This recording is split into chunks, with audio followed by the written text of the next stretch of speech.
दोस्तों एक बार मैं फिर से एक नई इंटरेस्टिंग स्टोरी आप सभी के सामने लेकर के आ गया हूँ। विक्रम बेताल तीन चतुर ब्राह्मणों की कथा। राजा विक्रमादित्य शीशपा वृक्ष से उतारकर बेताल को एक बार फिर से अपने कंधे पर उठाकर ले जाते हैं। आगे चलते चलते बेताल एक बार फिर से एक नई कथा सुनाने का प्रस्ताव रखता है। इस बार कहानी अंग देश के एक धनवान ब्राह्मण और उसके तीन चतुर पुत्रों की थी, जो अपने पिता के यज्ञ हेतु साधारण से कछुए के लाने के कार्य में उलझ जाते हैं। लेकिन ये साधारण सा कार्य उनके अहंकार, चतुराई और कर्तव्य को लेकर के यह गहरे विवाद में बदल जाता है। इस दिलचस्प कथा में सवाल यह है कि कौन सबसे ज्यादा चतुर है। जानिए राजा विक्रमादित्य का निर्णय इस अनोखी कहानी में। तो कहानी शुरू करते हैं अब। विक्रम और बेताल तीन चतुर पुरुषों की कथा।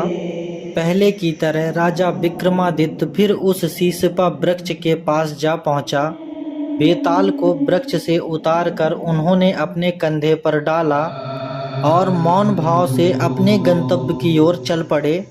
कुछ आगे चलने पर बेताल ने फिर से मौन भंग किया और राजा से बोला, राजन, उस योगी के कारण तुम सचमुच बहुत परिश्रम करते हो।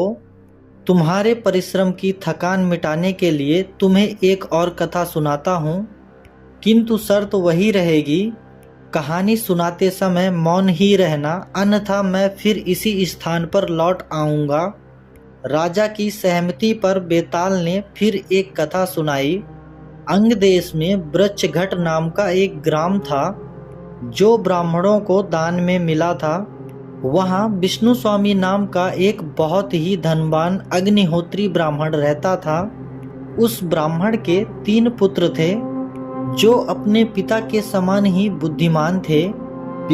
एक बार उनके पिता ने एक यज्ञ का आयोजन किया, जिसके निमित्त उसने अपने तीनों पुत्रों से एक कछुआ लाने को कहा। पिता की आज्ञा मानकर उनके तीनों पुत्र एक समुद्र तट पर पहुंचे कछुआ लाने के लिए। कछुआ पाकर सबसे बड़े भाई ने छोटे भाई से कहा, सुनो बंधुओं, मुझे तो इस कछुए की दुर्गंध और चिकनाहट से घृणा हो रही है, अतः पिताजी के यज्ञ के लिए तुम दोनों ही इसे उठाओ और ले जाकर पिताजी को दे दो। इस पर उसके दोनों छोटे भाइयों ने कहा, यदि आपको इससे घृणा है तो हमको क्यों नहीं होगी, अतः जब तक आप इसे ले जाने में सहयोग नहीं करोगे, हम इसे लेकर नहीं जाएंगे। यह सुनकर बड़ा भाई बोला, तुम्हें इसे लेकर जाना ही होगा।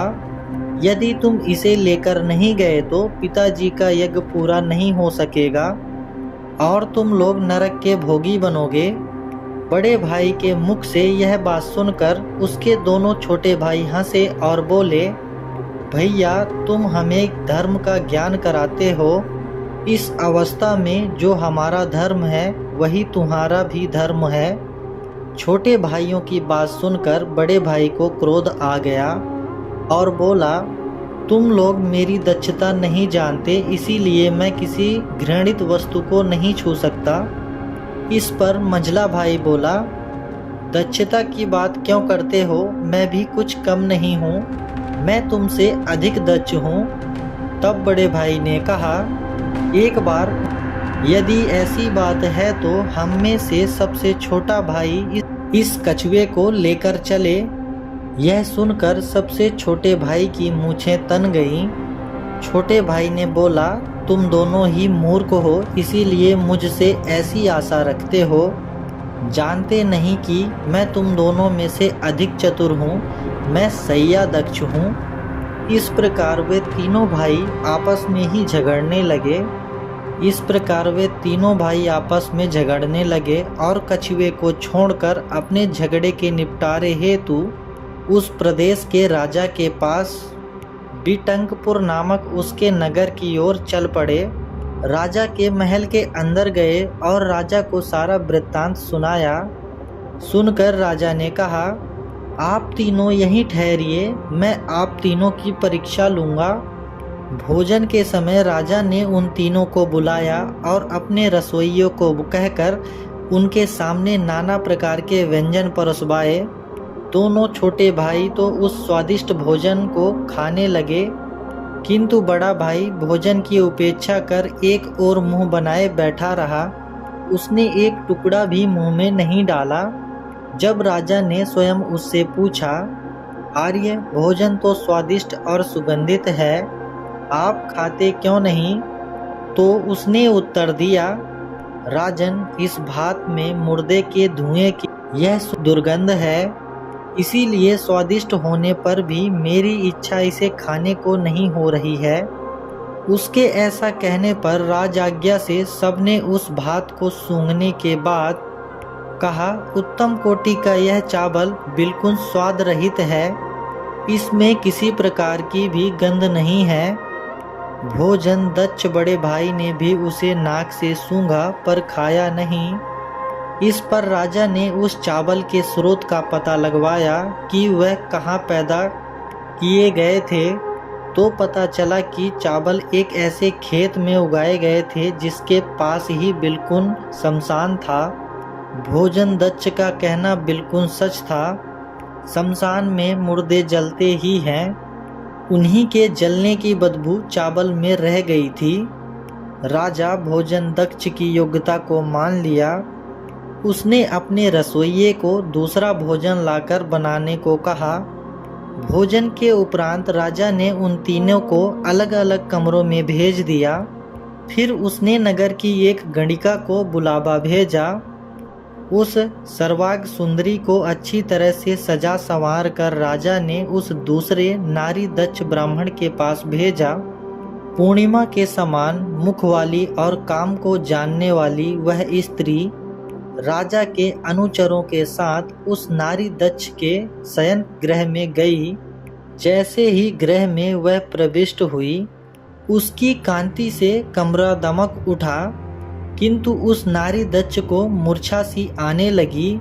उसने अपनी नाक दबा ली और राजा के अनुचरों से कहा, इसे यहाँ से ले जाओ, नहीं तो मैं मर जाऊंगा, क्योंकि इसके भीतर से बकरी की दुर्गंध आ रही है। उसकी यह बातें सुनकर राजा के अनुचर उस घबराई हुई गणिका को राजा के पास ले गए और उससे सारा वृत्तांत कह सुनाया। राजा ने तत्काल ही नारी दक्ष को बुलवा कर कहा, दुर्गंध है। गणिका ने चंदन कपूर आदि उत्तम सुगंधियां लगा रखी हैं, जिसकी सुगंध चारों ओर फैल रही है। यह सजी सबरी है, फिर भला इसके शरीर से बकरी की गंध कैसे आ सकती है?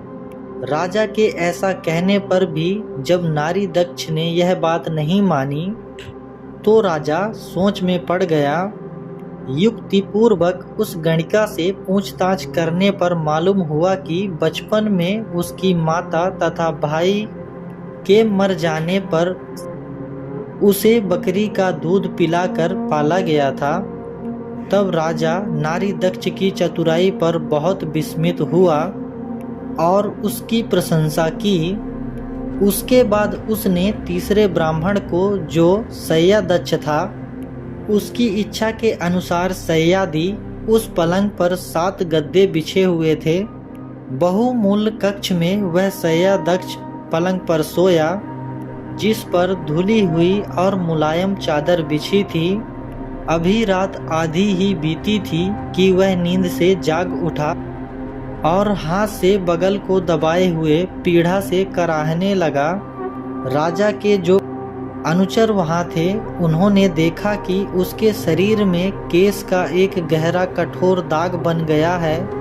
अनुचर ने जब राजा से जाकर यह बात कही तो उसने कहा, तुम लोग जाकर देखो कि गद्दों के नीचे कुछ है या नहीं। उन लोगों ने एक एक गद्दे के नीचे देखा तो सबसे अंतिम गद्दे के नीचे पलंग पर एक केस पड़ा मिला। उसे लाकर जब राजा को दिखाया गया तो साथ में आए शय्या दक्ष के अंग पर वैसा ही निशान देखकर राजा को विस्मय हुआ। राजा यह सोचकर बहुत देर तक आश्चर्य करता रहा कि 7 गद्दों के नीचे उस केस का दाग शय्या दक्ष के शरीर पर कैसे पड़ गया। इसी सोच विचार में किसी तरह उसने वह रात बिताई। दूसरे दिन राजा ने उन तीनों को उनकी अद्भुत चतुरता और सुकुमारिता के लिए 3 लाख स्वर्ण मुद्राएं दी। तब वे तीनों सुखपूर्वक रहने लगे और कछुए को तथा पिता के यज्ञ में जो विघ्न पड़ने से जो पाप हुआ था उसको भूल गए। यह अद्भुत कथा सुनाकर बेताल ने विक्रमादित्य से कहा, राजन, पहले कहे गए मेरे शाप को याद करते हुए अब तुम यह बताओ कि उन तीनों भोजन दक्ष, नारी दक्ष और शय्या दक्ष में से कौन अधिक चतुर था। यह सुनते ही राजा ने बेताल को उत्तर दिया, बेताल, मैं उन तीनों में से शय्या दक्ष को ही श्रेष्ठ समझता हूँ, क्योंकि उसकी बात में कुछ छिपा ढका नहीं था। उसके अंग में केश का दाग स्पष्ट रूप से देखा गया था। दूसरों ने जो कुछ कहा हो सकता है औरों के मुंह से शायद वे बातें उन्होंने पहले से जान ली हों। राजा के ऐसा कहने पर पहले की ही तरह बेताल उनके कंधे से उतरकर चला गया। राजा भी उसी तरह घबराए बिना उसके पीछे पीछे चल पड़े। अनुचर